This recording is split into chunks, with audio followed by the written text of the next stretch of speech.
गेल्या काही दिवसांपासून बीड जिल्ह्यामध्ये लाचलुचपत विभागाकडून मोठ्या कारवाया करण्यात येत आहेत। यामध्ये मोठमोठे मासे हे एसीबीच्या गळाला लागल्याचं पाहायला मिळालंय आणि याच लाचखोर अधिकाऱ्यांकडून करोडो रुपयांचं घबाड देखील लाचलुचपत विभागानं जप्त केलंय।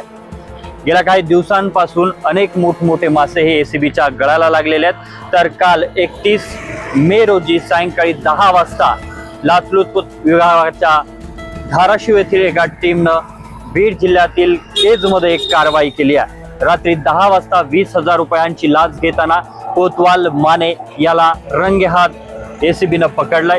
तर यामध्ये आरोपी असलेला तहसीलदार अभिजित पाटील हा फरार झालाय।